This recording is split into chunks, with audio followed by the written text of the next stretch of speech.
It's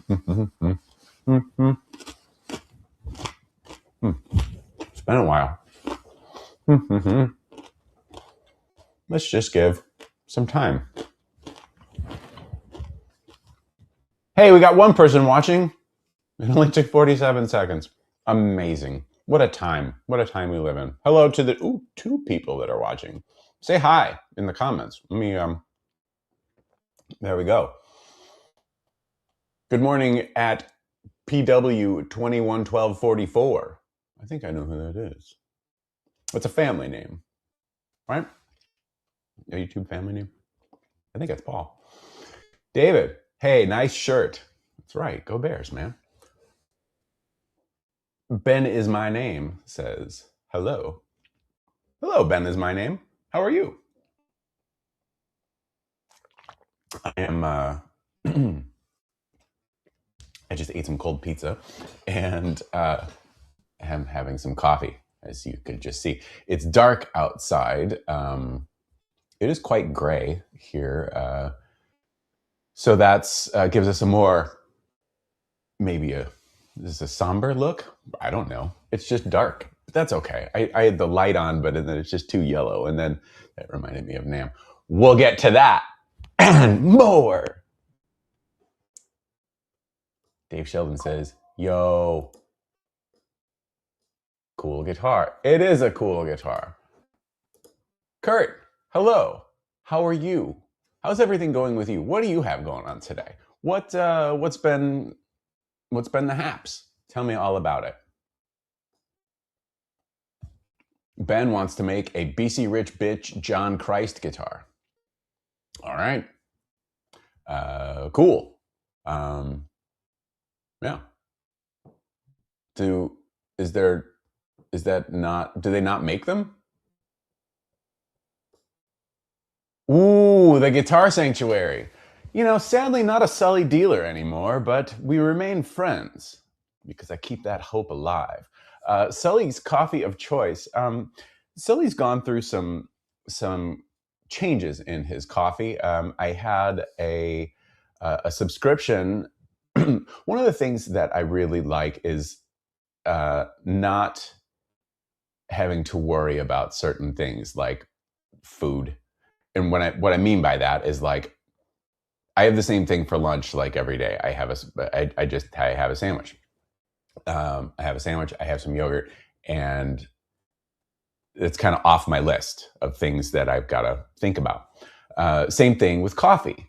And so I had a coffee subscription for many years, which I was super happy with. And I really do like that coffee.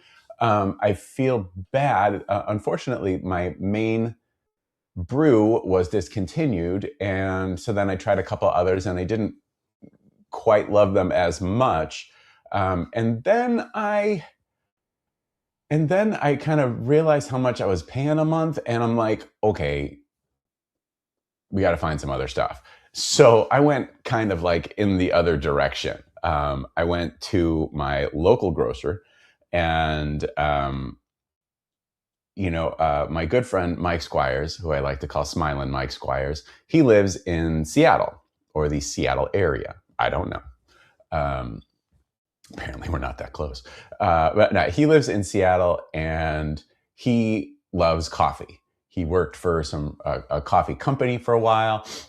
He had a really great idea for an instant coffee. And can I take longer to answer this question is really what I'm wondering right now as I'm telling this whole backstory. This is kind of like when you're looking for a recipe online and you find it, and then you have to get through like 4 pages about the person's grandparents and all that before you get to like, you need chicken. So I'm thinking of, I was probably talking to Squires on the phone. Mike Squires is one of those people that will call you on the phone. It's lovely.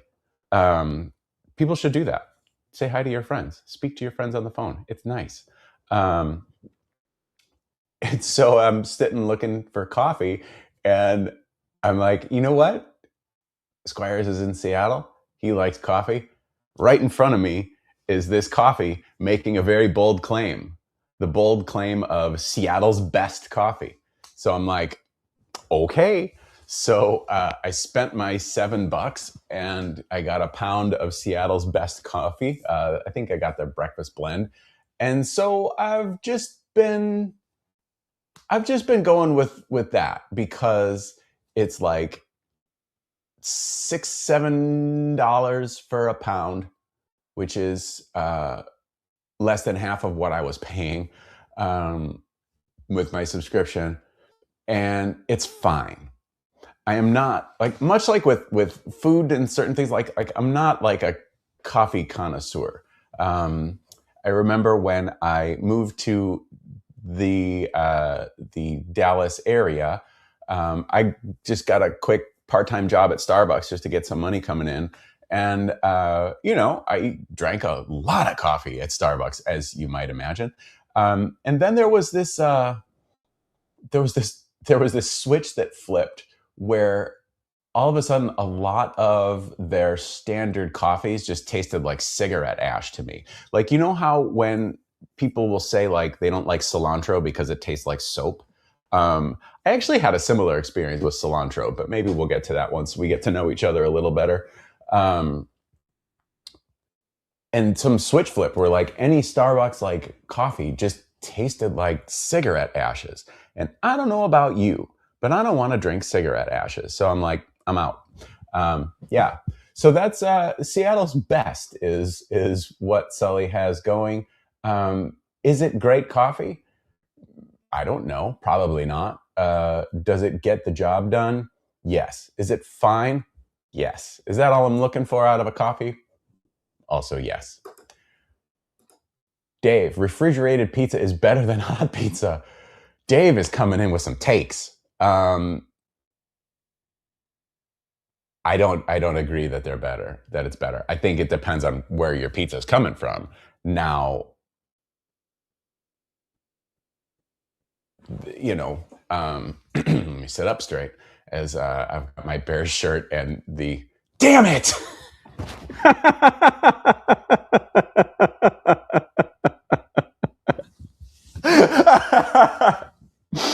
The Chicago skyline behind me. I was so confident in that. Nope. Oh, you guys. Now, yeah, so I was kind of, making this whole like, I'm a pizza snob kind of thing. That is and isn't true.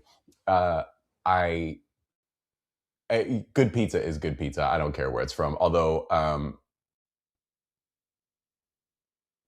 fuck Papa John's. Papa John's is disgusting, as is Papa John himself. So fuck that guy and fuck their pizza. Yeah, pizza inspires hot takes. Yeah, I don't think I can say one is better than the other. I do enjoy both, unless it's Papa John's, because fuck them. Let's see. New amp day. What'd you get? Tell us all about it. Bonjour. Ça va? Tu vas bien? I am not nearly as caffeinated as I need to be. Wait right there. Well, okay, we've been waiting. Dave, how we got it sorted? We're on the path to caffeination. I should have got another cup of coffee. Lukewarm pizza for the win. All right. Okay. All right.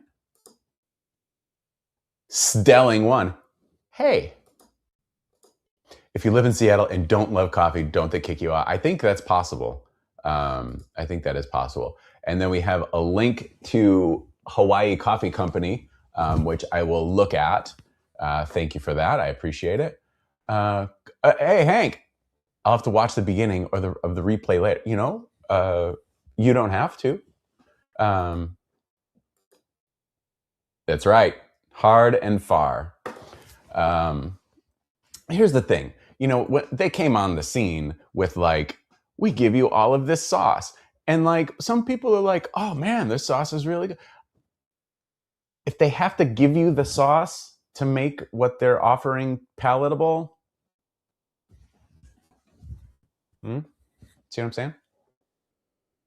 See what I'm saying? Chris, good morning to you. Caffeine en route. I'm glad to hear that.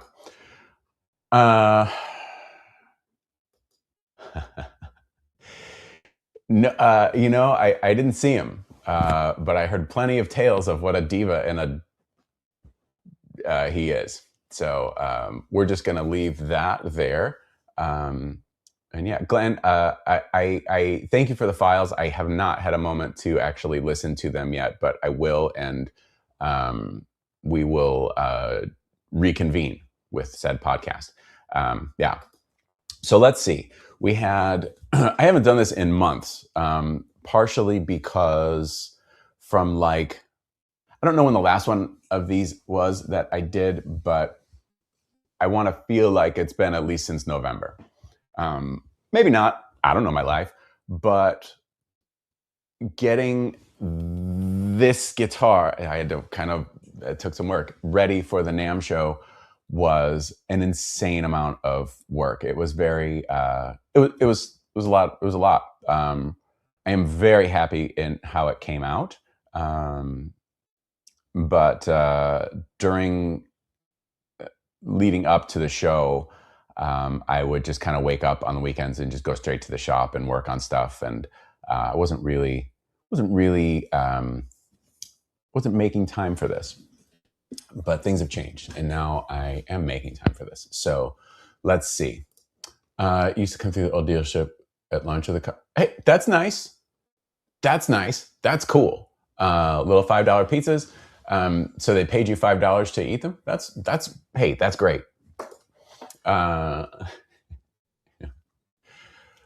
Okay. Yeah. So we haven't done one of these. You've seen? I don't know what my problem is. You've seen this up close, right? Would you like to? I can bring it up. Let's do that for a minute, and then I'll figure out what I'm going to talk about. Oh, we've got some color samples. Ooh. Let's see. So here's the back. Part of the reason I made this like rotate is because I was so stoked about how the back of this came out. I felt that it would have been bad to just have it, just the front's cool. But I do really like the back.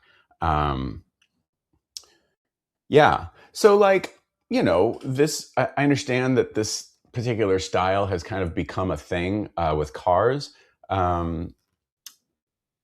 And there are some guitars out there that have some of these attributes. Definitely not to the level of this. I know that. Like the inlays and stuff, like I drew all that stuff, and I actually had to do the fretboard twice. See, can we get up? Wait. The logo was very, very stressful. I initially thought, well, I can just sign it. And then I'm like, no, because of branding. If you're going to put the logo on, it's got to look like the logo. I will say drawing that line to suggest binding down the fretboard was perilous because it's not a flat surface. Actually, like this whole neck thing was, I did, there are things that you can do to help you draw straight lines. So I've been told, put those into play. But like, yeah. And like, so as I'm kind of drawing this, it started to kind of evolve. Like I started just doing these little dots and just little spots. Mostly like it started here because I wanted to, instead of like hatching, or cross hatching, I thought, let's do some pointillism. And I'm not saying it's, particularly well executed, but that's okay. And so then I just liked how those little guys were going. So then I just started kind of continuing them elsewhere, not really as a shading kind of thing, but just some fun little dots. And yeah, yeah. When it was all said and done, I this this was very difficult. A lot of it had to be repainted. I know I've said that a bunch of times, but at the end, I am really proud of it. It was, you know, I had really, really, really, really big feelings about it when it was done, especially when I was painting the environment that it spun in. David did the construction of that um, because one of my like figuring out what that needed to look like. I had a rough idea, but David has a woodworking background that I do not, and sure, I could have figured that stuff out, but um, that's something that David's really good at. So here's the idea. Please draw it up. Figure out how this needs to be done, and doing like miter cuts and stuff like that, which really aren't a big deal, but like I really need to avoid any kind of math at all costs. And so, yeah, so David did a bang up job uh, of of designing the shell of the environment and how that needs to go. And he put it together. He did a great job. I really appreciate the work that he did on that. Um, and and then when I was drawing the stuff in there, um, the whole idea behind this thing, and I filmed a lot of the process of making this guitar, at least from paint on. Um, Most of it is time lapse photography or time lapse video. Um,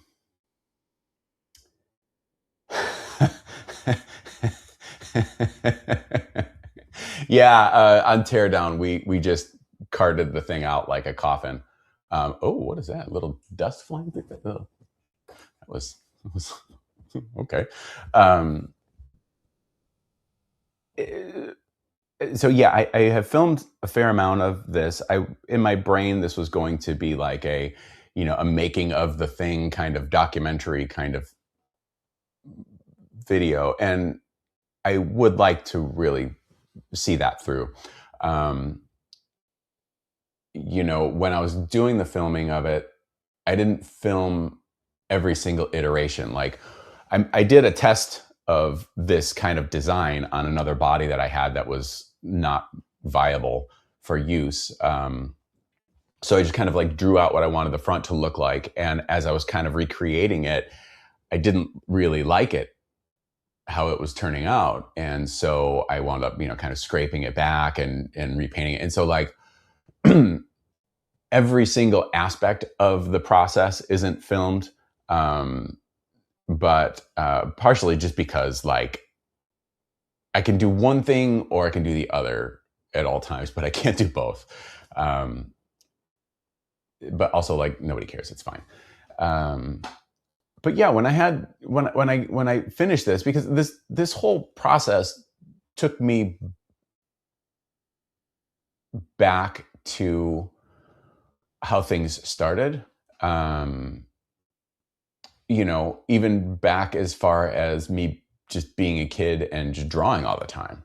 And that was something that I enjoyed doing. And I remember, this is kind of a strange insight to have for a kid, but people would tell me, oh, you're going to become an artist? And I would say, no, because I don't want to do that for a living, because then I'll hate it. And I want to keep that for myself. And that's a strange kind of insight to have, especially for a person like me. I'm not a deep thinker. I'm not what I consider an intellectually curious person. But that's kind of an interesting thing, I think. But instead, I was going to be a rock star, because apparently I wouldn't mind hating that. But going back to this whole drawing thing, drew when I was a kid. When my son was first born, when I would finally get him to sleep, um, and I needed to do some quiet things, I remember I bought sketchbooks and colored pencils and pens and stuff, and I would draw like Spider-Man and Superman and Batman and stuff like that out of comics that I had. And I'd take hours and just draw this stuff. And I still have those sketchbooks, and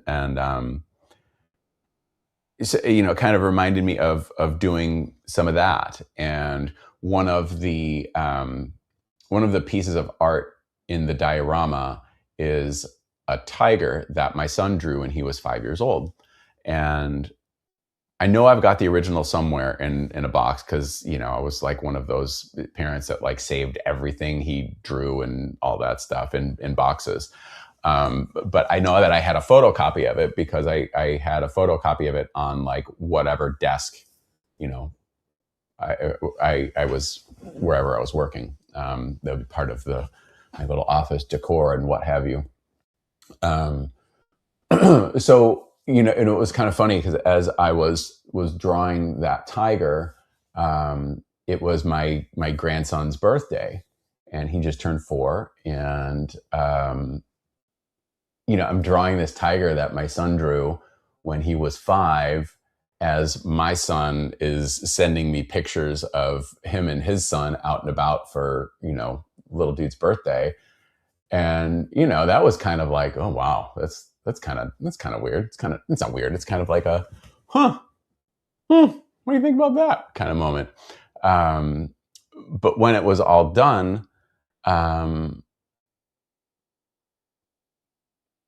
actually, I didn't get to see the whole thing completed until Perfecto and I put the stand together at setup day at the NAMM show. But because like I had to ship the diorama, and I was working on the guitar, I finished it like the Saturday before NAMM week. So like Saturday, Sunday, like, I finished it on Saturday, and then I got on a plane Tuesday to go to California. So I didn't get to see it together, but I had it like most of the way complete. But like seeing it all done gave me a lot of it was kind of heavy, just because this was an idea that I had when I was asked to submit my idea for consideration for the art installation piece in the Boutique Guitar Showcase. I had this idea, and it was kind of a big idea. And I had to send like a sketch of it and all that, and kind of describe what you want to do. And so I did. And I remember I told Squires about it, because I wanted to tell somebody, and we would just kind of talk, and I knew that he would be excited at the idea and very supportive. And so when I submitted the idea, there was a part of me that's like, oh man, I hope they pick me. But there was a big part of me that was like, I hope they don't, because then I'm going to have to do this thing. And, we've had, we all have ideas of something we'd like to do, and we never get around to. I've got tons of them, and I know you do too. But it was nice to submit this kind of big idea, and then have someone say, all right, let's go. So I was accepted in, I had to submit the proposal by the middle of May. And at the end of May, they made their decision, and I was chosen. And then I had to kind of live with the idea of like, how am I going to do this? What's this going to look like? And so, the idea was the guitar was to look like a cartoon, and I figured that it would need to have some kind of a graphic to it. And obviously it's got to be a 71 because like I have a sketch of that guitar. I think that that is like the only one of the only models that was created from a pencil sketch, for the most part. Yeah, like Ravens. When I redesigned the Raven, I did that in CAD. Um, Same for the Astro. Stardust was not a pencil sketch. So anyway, so this was, and I think if I was gonna do something like, it would have to be like what I consider to be like our flagship model. And obviously the Chicago flag is something that we've used in the past, and clearly it's something that I try and associate with. Not, it represents more than a location, because like I didn't live in the city, but I wanted to when I was in my 20s, but it was really kind of an affordability thing and school choice kind of thing. And so, but whatever. So when it was done, it was just kind of, holy crap, I did it. And like, it came out okay. There are some aspects of like the diorama. I wish that I could have made it from a material that was, that didn't, I wish I could have just like made it full size, with like the walls being like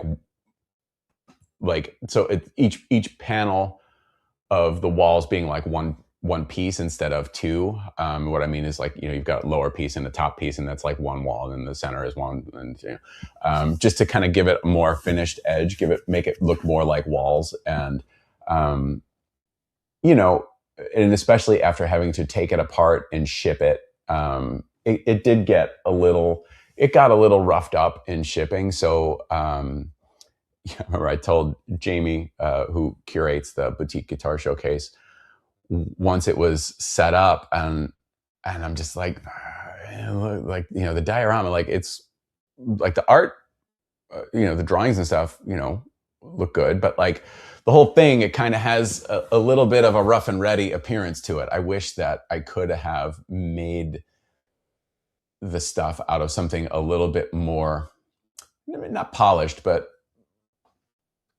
yeah. But everybody was really nice, and like they were super nice and gave me really nice positioning of where it was displayed. It was right on an aisle, and right across the aisle from us was Seymour Duncan. So like we're in a really nice location, which is wonderful. Very fortunate to have such positioning at the show. And then my stuff was like right next to it, which I guess is also something that they don't normally do with people they don't generally put like the installations next to like the creator of the installation's other stuff, which like I would encourage that to continue, because even though I was standing between the 5 guitars that were on the table and that, people didn't always associate that as something that I did, which is kind of crazy because like I'm standing like right here. But what are you gonna do?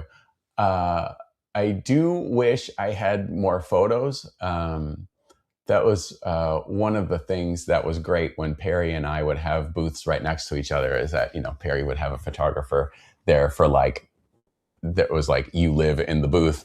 So we had like days and days and days of photos. But our pal Annie took some really fun pictures, and got some really great shots, and I will be sharing those. Especially, there's a series of photos of when our pal Dave Sheldon gave me a piggyback ride. So I have this lovely collection of photos, Dave, that I will, we'll probably, I don't know, maybe we'll just post the whole thing. Who knows? Who knows what I'm going to do? The NAMM show is usually a multiple mood swing thing for me. God, Sully, you're such a sensitive bastard. In that, like, Day one, I'm like, all right, here's our stuff. Real excited. People are gonna love this stuff. This stuff's gonna sell right away. That never happens. And so, like at the end of day one, I'm like, oh, okay, no, we're not gonna crash out. Stay here, stay here, stay here, stay here. And then I kind of, for day two, I kind of go like here, and it kind of stays about there. And sometimes, sometimes things move, but like the last couple shows, like I brought home almost everything at NAMM 2025. Like only one of the guitars from the display sold from 2025. 2024, like nothing sold until like the last day, like the last hour of the last day. So it's like, so I'm having in like last year, obviously with what happened to the Concorde that was stolen, that set the tone for last year. And like that whole thing was like, it was really hard for me. Like, a very big part of me just wanted to just like, you know what, I'm out. We're not going to do this. And I'm going to take my stuff and go, which would have been dumb. But that's where I was. And, but this time, day one, had a pal who had been with a couple dealers of mine, just kind of go out on his own. And he got 2 guitars and like, all right. And then like somebody like, the A-Team guitar was sold in advance to our pals at Island Music. They will be, they'll have that guitar soon. And, by the end of the first day, the only things that didn't sell was the Color Shift Raven that we have and the cartoon guitar. And I didn't really expect the cartoon guitar to sell because, the whole thing, like it's an art piece. Like, yes, the guitar is absolutely playable. There was a part of me when, like I had to redo the fretboard because we had delamination and the frets were already in it. So I had to like pull the frets, sand it all back to wood, repaint it, and refret it and just go through all of that shit again. And, like the guitar was painted. Like it was pretty much done by the time I got the frets back in. And I absolutely hated putting those frets back in. And then, trying to get them flush and do the ends without ruining the paint and all that stuff. It was just like, why am I doing this? This is going to be like spinning around like no one is going to be able to play this guitar at the show. Why am I doing this? And it's like, well, because. So I'm not going to make a guitar that can't be played. And if something can't be played, then it's not going to be completed. Ooh, it is really raining right now. So yeah, it is playable. Like the hardware, specifically so the hardware, I cleared over everything.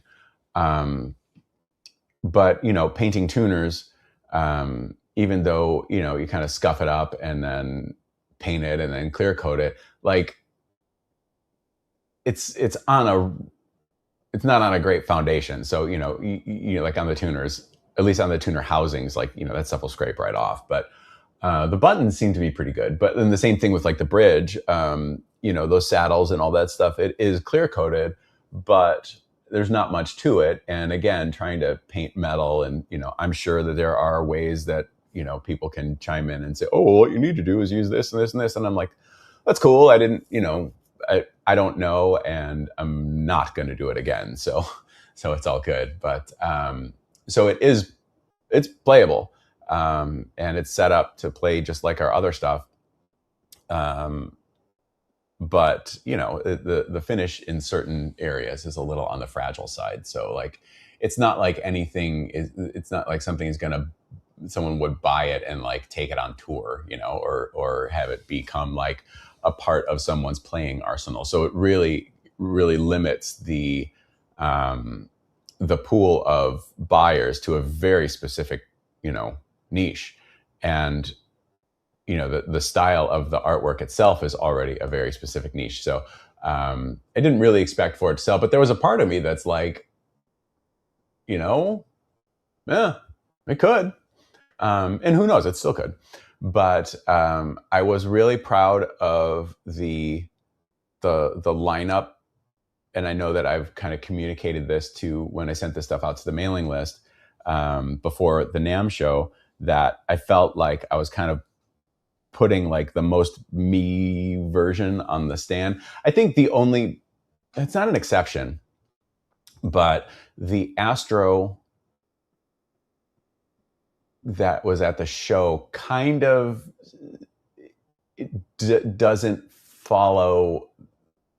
It's kind of like one of these things is not like the other song, in that, everything else had graphics or, color changing finishes like the Raven. So I guess like the Astro also had, Pearl and stuff on it. So like it had elements of that, but that Astro, that's a really, really nice guitar. That thing came out that guitar came out incredible. That guitar is really, really good. And yeah, it's a little on the furniture side and a little bit, it's so nice, I'm afraid to play it. But I would say that whoever winds up owning that guitar, that's with our new dealer, Interstellar Guitars now. Whoever winds up owning that guitar, if you have that mindset to it, you're doing yourself a terrible disservice, because that thing fucking rips. It's a really good guitar. Yeah, so that's my story about that. Was introduced to an artist whom I've wanted to work with for years, and you'll see those guitars in the summer. I am really excited about that, and especially the set of circumstances, how that came to be, which all of that will be shared at a later time. Let's see. I do have to say, like, one thing that there were two interactions, maybe three. I'll say 2.5 interactions that I wish I could redo. Because I was a little salty. I was a little salty. I was a little spicy to a couple people, which was I didn't necessarily need to be. And these things may be kind of benign to the person on the other side of the conversation, but like, yeah, I know I could have handled that better. Or just, yeah, I could have handled that better. And it's funny that, of all of the, you can have a million wonderful interactions with people. But you have a couple or one that maybe didn't go as well as you wanted to. And that's what sticks with you. Because we hold on to the negative, and don't pay attention enough to the positive at our own peril. Yeah, there were a couple. Like, one was with a person that I was already kind of acquainted with, so I need to reach out to that person, and I will, just to say, hey, I think in my head I came across a little spicy, and if I did, I'm very sorry. So there's that. Not as much. Did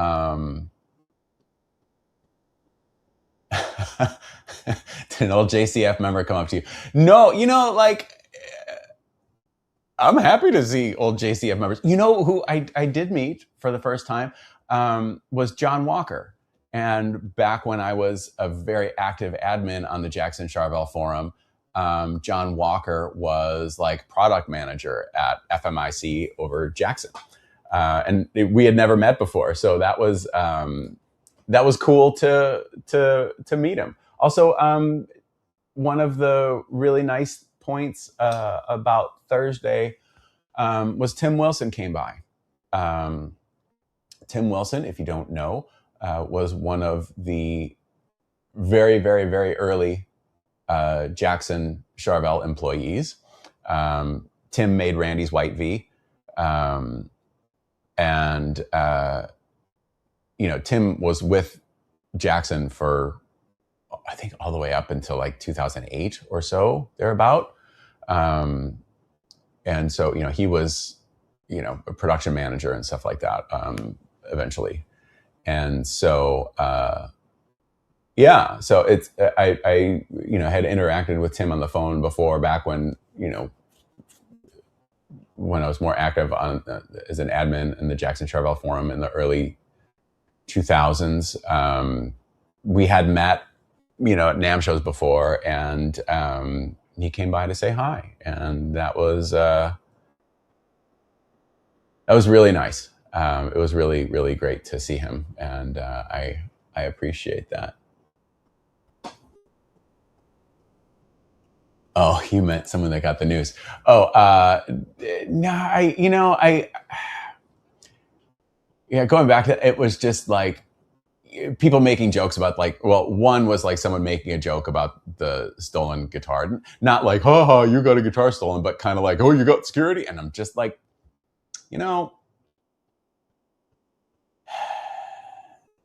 I know that person is not coming from a place of, hey, let me give this guy shit. So but when I respond maybe a little sharply to that, maybe I didn't need to do that. But on the other hand, it's like, is that really cool to kind of, anyway. But let's see what else. So yeah, it was really nice to see Tim. And then the friends that you make in the industry, and it's really the only time that you get to see them. Our pal Chris Stark, who is a fantastic guitar player and a wonderful human being. He lives in Hawaii, and he was on the mainland, as they say, because he was involved in the thing that Nuno did leading up to NAMM, where like you record a solo on one of Nuno's tracks. Well, like Chris was some of the people that was I threw it on the ground, in charge of like recording those solos that people had. And it seemed like quite an experience, and it was cool to hear about that. Chris was great and hung out with me for quite a bit of the show, and so that was really nice. Chris also brought me chocolate covered macadamia nuts, which was really those are real good. And then our pal Gene, who took a class, he came to the show and hung out. Our pal Dave came all the way down from Canada just to be a great dude. He's a great dude wherever he goes. And so that was really great to just kind of see people. And, as far as the show goes, it wasn't a multiple mood swing kind of thing for me, which was a welcome change. I don't expect that to continue into the next show. But I will need to figure out what I'm going to bring to the next show. I'm already thinking about that. Not very heavily, but it is a constant, like, oh, what are you going to do next? So you got to think about that. It looks like I will be... I guess it's a little early to talk about that. So, well, I guess it doesn't really matter. I'm just wanting to get out to see more people outside of the US, and that will be happening in a business sense, and I'm stoked about that. In general, like right now, things are kind of okay. Things are okay. Uh,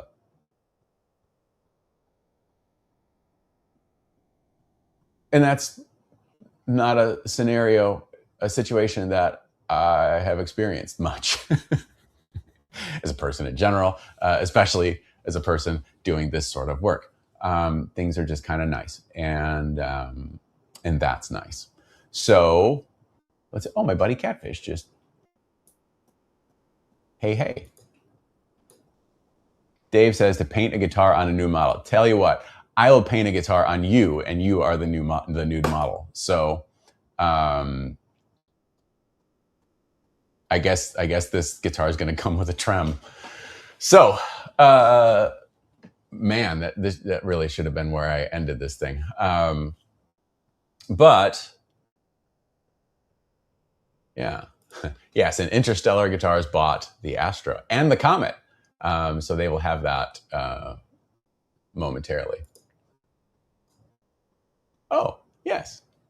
What have you been talking? Hey, Rodrigo, how are you? Okay, we talked about that one. Hank says, I'll choose sanding over math all day long. Yeah. Assad, good morning to you. If you're still watching, sorry for getting this back so late. Loving the shadow looking shading on the back of the neck. Yeah, that was, thank you. That was, and part of figuring out how to do the shading, I had it hanging in the paint booth and, had lights shining down on it. And then I would just kind of like, with a pencil, just kind of like draw little outlines of like where the shadows kind of fall in that particular area. And we went from there. Thank you. Okay. I think I'm caught up as far as comments go. What else? Let's see. Queensryche 52 says, yo. You know what happened with Queensryche 52? He had to kill Queensryche's 1 through 51 to get that. Don't mess with Queensryche 52. That's all. Or you know what? Do so at your own peril. These are just color swatches that the factory that does the Conspiracy Series guitars brought to me. This shows up more magenta on camera, but it's Guitar Sparkle. And then this is like a neon green little sparkle kind of thing. Let's see. Dustin, he's been quietly sitting here at your desk at Sweetwater.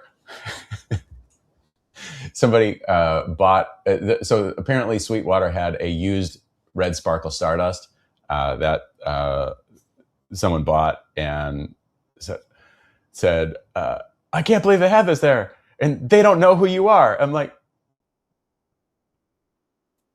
thanks. I mean, apparently somebody knows who the fuck I am. Otherwise, they wouldn't have priced it. They would have priced it at like $8. Anyway, hi, Dustin. How are you? Sometimes people say really weird shit to me. Good for you. He has a normal motherfucker schedule for a change. That's good. Mater Wellen. I like that. I like that. Oh yes,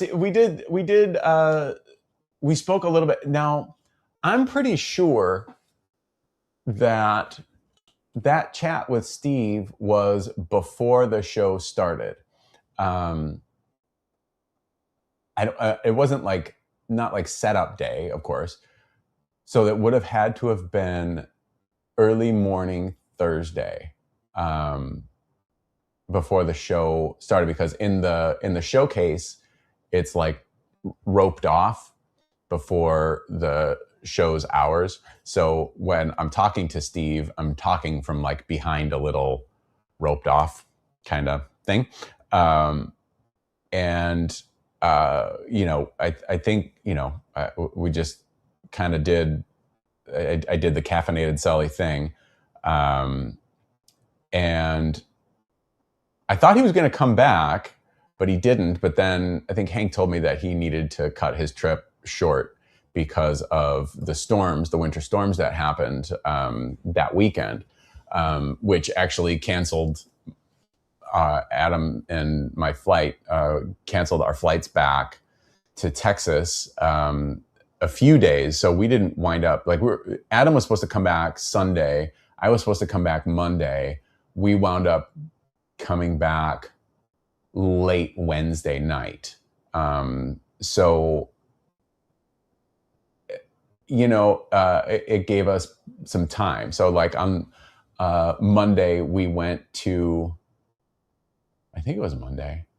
Yeah, Monday we went to Disneyland. And anybody that takes Dave came down with his family before NAMM, and they did all the parks and stuff. Holy hell, that is just vile as far as the cost of that is just, oh my God, it is so expensive. So when I assumed stupidly, apparently, that you could just kind of go up and say like, one ticket, please. We were in line for an hour trying to get a ticket, and like they only have certain tickets available for sale at the ticket counter, which is a little weird. But it's also like, I guess if you didn't plan your dream Disney experience in advance, then we're going to break it off in your keister.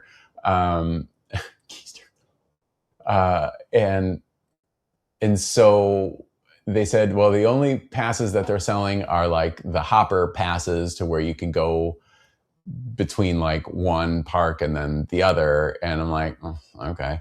But it was like $140 for like one little ticket. That's gross. And I know like it's never been a value, but like, oh my God. So I'm thinking, Dave or, other people that come with their families, it's like just getting in. It can be like $400 or $500 or more. Oh my God. It's crazy.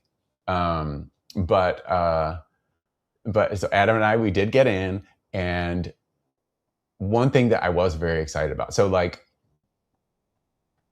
when I was a kid, my grandparents used to take my sister and I, a few years, they took us to Disney World in Orlando. And I, my grandma tracked like all the rides I went on. And by the time, I don't know, a certain time, like with the exception of like Space Mountain, I had been on like all the rides they had at Disney World. So it was kind of dope. So then we crossed Space Mountain off the list, and I'm like, I did it.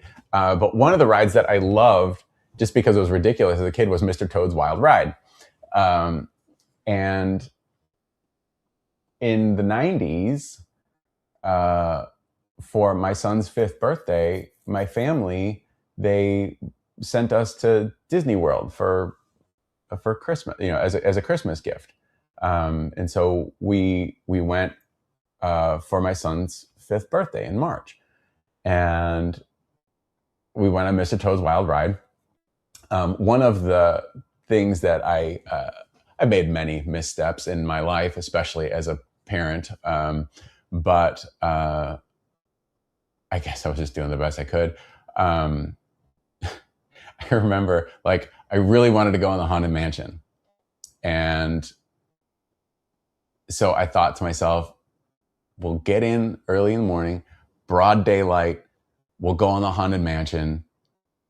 So like, I mean, yeah, it's a little spooky for a 5-year-old, but like, whatever. It's like daylight, it'll be fine. And then we'll kind of get on with it. And so he did not enjoy the Haunted Mansion. And I felt really bad as we're going on through this ride. And at the end of the ride, your cart, it kind of spins in front of this mirror. And then they project this hologram of like, it says, oh, be careful, watch out for hitchhiking ghosts that are going to come home with you. And, there's a hologram that goes like, that shows a little ghost in your car. I knew it was coming, and like, I felt bad that I dragged him through this, and I go to put my arm around him. I'm like, it's almost done, dude.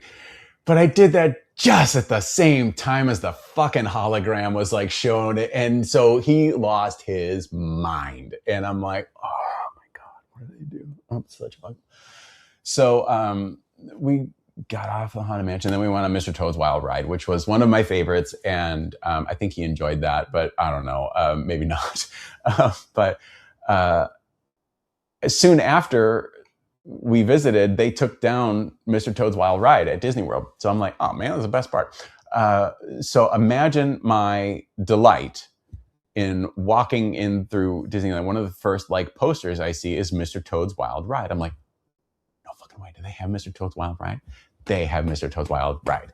So I took Adam on Mr. Toad's Wild Ride. That was fun. And then we went on Pirates of the Caribbean. And that one was different from how I remember the Disney World version being. And I know that the rides differ a little bit. I think they really toned down a lot of the lady chasing and whatnot of the Pirates of the Caribbean ride that I remember. And then they added Johnny Depp, which is just, I think just adding Johnny Depp in general is just a bummer. But what are you going to do? So that we did that. So Adam and I were like in the front row of the boat, which is cool. And then the people behind us were real chatty until one of the people like dropped their phone in the water, and I'm like, oh, that sucks. But also like, all right, you're quiet. That's terrible. But like, I felt I'm taking them like, how do they just tell you like, sorry? Because like they'd have to stop the ride, probably turn all the lights on, and I don't know, send a little Disney scuba diver down there to get it. I don't know.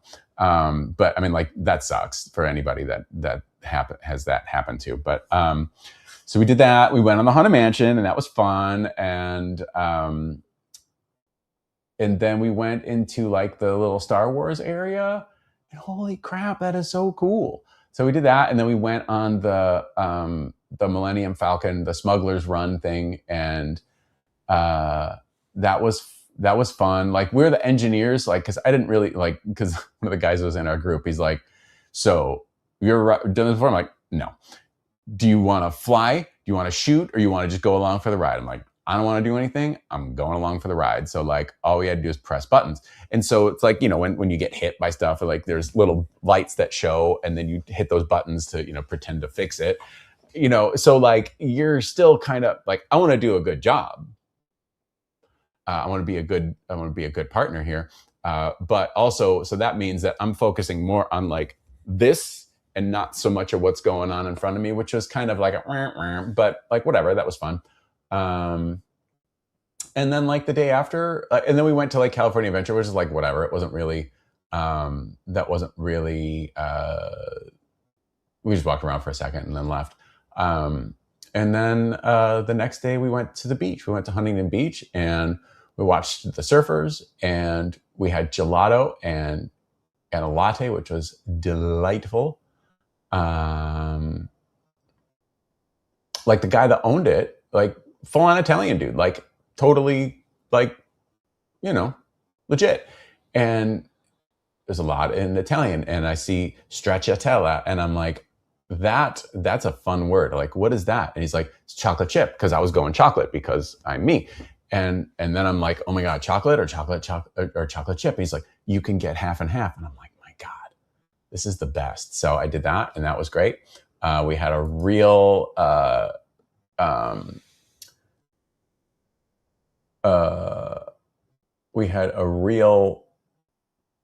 bumpy Uber ride that I think Adam was very close to just stopping and getting out. But anyway, so yeah. Pipe Cat 65. Sully! What's that guitar with the painted headstock in the corner that's sold down next to your left? That is the Collage guitar that I did in like 2004. It has like, it's got Rick James and the Pussycat Dolls and The Cheat and Robert Smith from The Cure and Wonder Woman and Spinal Tap and Dime and A